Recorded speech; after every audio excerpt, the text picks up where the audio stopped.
बढ़िया कहानी सुना जा रही हूँ, बहुत ध्यान से सुनो। और फिर मैं इस कहानी से रिलेटेड तुमसे प्रश्न उत्तर भी पूछूंगी, इसलिए कहानी ध्यान से सुनना, ठीक है? एक समय की बात थी, एक लड़का था, उसका नाम था चंदू।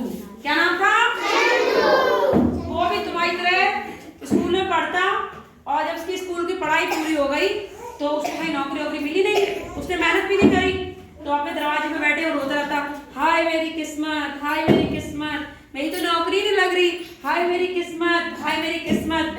तो रोज दरवाजे पे बैठा रोता, अपने भाग्य को कोसता, और कभी भी कोई काम धंधा ढूंढने नहीं जाता था। एक समय की बात थी कि वो दरवाजे पे बैठा रो रहा था, ठीक है, दरवाजे पे बैठा रो रहा था, तो तभी जो है एक वहां से बाबा जा रहे थे, वो ऐसे कह रहा था, हाय मेरा भाग्य मुझसे रूठ गया, हाय मेरा भाग्य मुझसे रूठ गया। तो बाबा बोले, बेटा क्या हो गया है, क्यों रो रहे हो? बोला, बाबा मेरा भाग्य मुझसे रूठ के दूर चला गया है, पता नहीं कहाँ चला गया है, ठीक है, और मुझे कुछ पता नहीं है, मेरे को ना नौकरी लगी ना कुछ। बोला, अच्छा तुम्हारा भाग्य तुमसे रूठ के चला गया? बोला, हाँ। तो बाबा बोला, मुझे पता है तुम्हारा भाग्य कहाँ पर है। बोला, अच्छा तुम्हें पता है मेरा भाग्य कहाँ है? बाबा बोले, वो दूर पहाड़ी है, उस पहाड़ी पर तुम्हारा भाग्य बैठा हुआ है, तुम्हें वहां जाना होगा, अपने भाग्य से मिलना होगा, पूछना होगा। वो लड़का तो आलसी था, उसने कहा, उतनी दूर पहाड़ पे कौन जाएगा अपने भाग्य को ढूंढने मिलने, मैं नहीं जा रहा। बोला, अरे चले जाओ। बाबा बोले, एक बार चले जाओ, क्या पता कुछ फायदा हो जाए। ठीक है, उसने अम्मा से कहा, अम्मा मैं कल सुबह भाग्य को ढूंढने जा रहा हूँ, उससे बात करूंगा कि ऐसा क्यों है, किसी ने मुझे बताया उस पहाड़ी पे मेरा भाग्य बैठा हुआ है। अम्मा ने रोटी वोटी बांध दी और बेटा चला गया। सुबह सुबह उठा, मुंह हाथ धोया, कपड़े पहने, नहाया धोया, रोटी कटरी बांधी, चल दिया, चलता रहा, चलता रहा, चलता रहा, चलता रहा, चलता। चलते चलते नदी पहाड़ नाले पार करे तो एक जंगल में एक शेर ऐसे सो रहा था।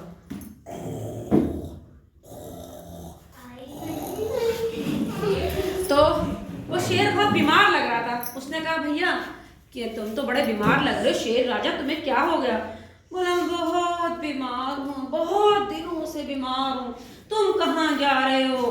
तो लड़का चंदू बोला, मैं वो पहाड़ी के उस पार जा रहा हूँ, वहाँ मेरा भाग्य है, उससे मिलने जा रहा हूँ कि मेरी किस्मत इतनी खराब क्यों है, मेरा कुछ अच्छा नहीं हो रहा। बोला, भैया तुम्हें तुम्हारा भाग्य मिले तो पूछ लेना, मैं इतना बीमार क्यों रहता हूँ। बोला, अच्छा मैं पूछ लूंगा। शेर ने कहा, ठीक है जाओ। वो लड़का जाता रहा, फिर जाता रहा, जाता रहा, जाता रहा, फिर आगे गया तो एक बुढ़ा सा आदमी अपने बाग में सर पकड़ के बैठा। उन्होंने बोला, बाबा क्या हो गया? बोला, मैं इतनी मेहनत करता हूँ, खेती करता हूँ, लेकिन मेरे सारे सेब कड़वे हैं, कोई नहीं खरीदता, मैं क्या करूँ? बोला, तुम कहाँ जा रहे हो बेटा? चंदू बोला, मैं वो उस पहाड़ी के दूर जा रहा हूँ, वहां मेरा भाग्य, उससे पूछूंगा कि मेरी किस्मत इतनी खराब क्यों है। बोला, अच्छा मेरा भी सवाल पूछ लेना। बोला, ठीक है। फिर चंदू चलता चलता चलता चलता चलता रहा। एक बहुत बड़ा महल था, उसके आगे एक सुंदर सी राजकुमारी बैठी थी, वो बहुत दुखी थी। चंदू ने बोला, क्या हुआ? बोली, मेरा कोई नहीं है, मेरे ना माँ ना बाप सब चले गए, मैं अकेली हूँ, इतना बड़ा महल है, मैं अकेली रहती हूँ, मेरे को बिल्कुल अच्छा नहीं लगता। बोला, तुम कहाँ जा रहे हो लड़के?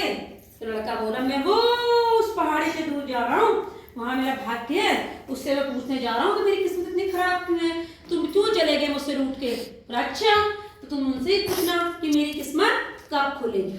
अब वो जाता रहा, जाता रहा, जाता रहा, वो पहाड़ी को उसने देखा, एक आदमी बैठा हुआ है, उसने कहा, यही मेरा भाग्य है। वो दौड़ के गया।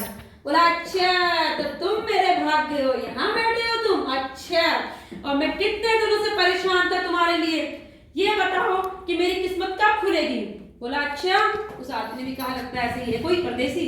उसने कहा, जब तुम पहाड़ से नीचे उतरोगे तो तुम्हारा भाग्य खुल जाएगा, तुम्हें तुम्हारी किस्मत मिल जाएगी। बोला, अच्छा। उसने बोला, मैं 3 सवाल पूछूंगा। उसने लड़की के बारे में पूछा, सेब वाले के बारे में पूछा, शेर के बारे में, उसने तीनों का जवाब बता। अब लड़का पहाड़ी से नीचे उतरा, उतरते नीचे गया, तभी वो सुंदर सी राजकुमारी उसका इंतजार ही कर रही थी। बोली, चंदू तुम आ गए, तुमने मेरे बारे में पूछा? उसने बोला, हाँ। उस भाग्य ने बोला, जब कोई सुंदर सा लड़का, तुम्हारी पसंद का लड़का तुम्हें मिल जाएगा, तुम मुझसे शादी कर लोगी तो तुम्हारी किस्मत बदल जाएगी, तुम्हारा भाग्य बदल जाएगा। तो बोले, यहाँ जंगल में मुझे कौन मिलेगा, मैं तो अकेली रहती हूँ, आओ तुम मुझसे शादी कर लो, हम दोनों मिलके रहेंगे, इतना बड़ा महल है, सोने चांदी सब है। मैं तुम्हारे साथ नहीं रहूंगा, मेरा भाग्य तो नीचे इंतजार कर रहा है, मैं नीचे जा रहा हूँ। और चला गया लड़की को छोड़। फिर आगे गया, आगे गया, आगे गया, तो तो आगे जाता रहा जाता रहा जाता रहा।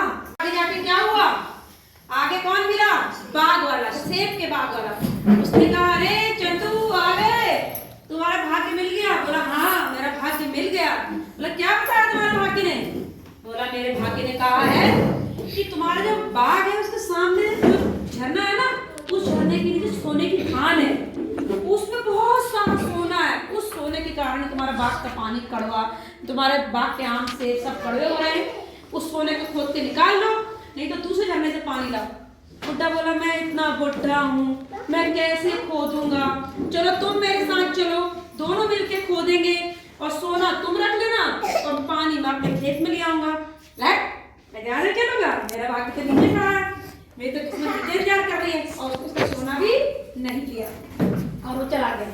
फिर जाता नीचे वही बीमार से बोला अरे चंदू, ओ चंदू आ गए।